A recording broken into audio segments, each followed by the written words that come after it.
So I did my presentation on the aromatic and medicinal properties of ginger. So a little background about ginger. Ginger has been known to have a couple names depending on where it's grown and cultivated. In different parts of the world, it's known as zingiber. And ginger is a plant that produces a rhizome, which is the economic part of the plant. And the rhizome looks similar to a root system. However, the rhizome is actually an underground stem. And ginger today is one of the most widely consumed herbal supplements uh, for many different treatments of medical problems. And but ginger is also consumed as a food, and there's many different ways that people consume it. The classification of ginger, the scientific name is Zingiber officinale, and this plant is in the same plant family as many other medicinal plants. Some well-known ones like turmeric. The history of ginger goes way back, and it's been recorded that about 5,000 years ago, that the Indians and Chinese were the first to use ginger as a herbal supplement as well as a food product. And it was a very important item that was used during the Roman Empire. And this was a big hot item that was passed along the Silk Road, and the value of ginger was equivalent to a sheep. A pound of ginger that was cultivated and was equivalent to that of one sheep.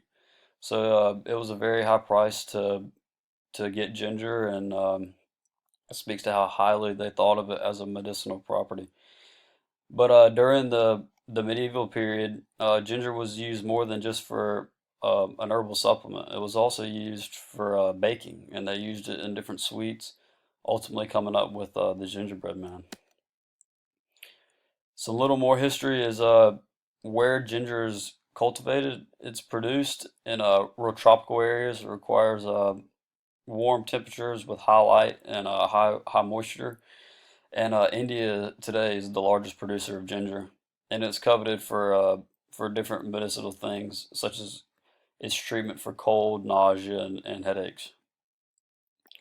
The main components of ginger are compounds called gingerols, and ginger has been known to have up to 31 different compounds or different components of gingerol.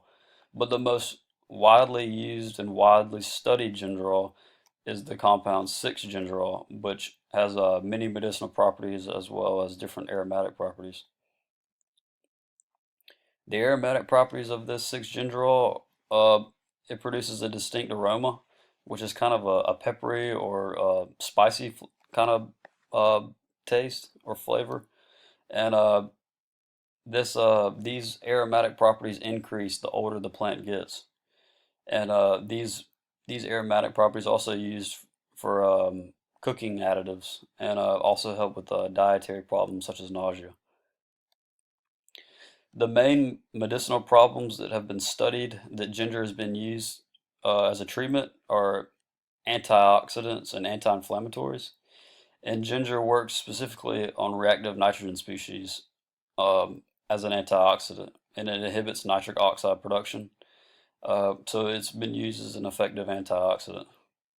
And it's also, as I said, has been used as an effective anti-inflammatory.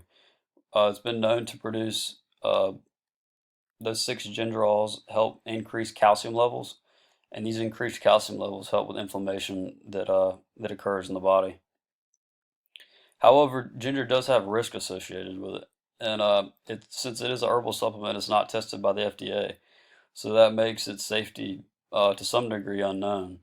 And but even though it has been used for many thousands of years, I mean, things can happen like acid reflux has been common in people who consume high amounts of ginger, as well as people that have allergies that could be a problem with consuming ginger as any kind of herbal supplement. The future implications of ginger, those things are kind of important, and some studies are going on with the uses of ginger as an effective means to treat type 2 diabetes.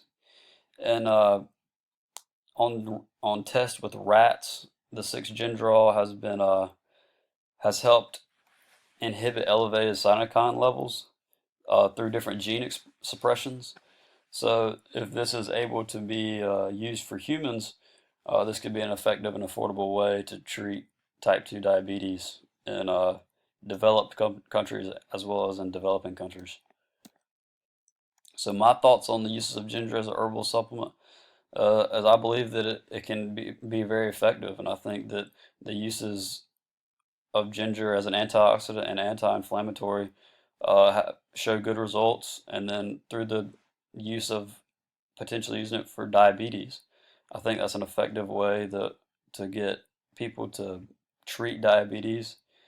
But however, as I said earlier, the side effects are still unknown, and so it should be used with caution. These are my references.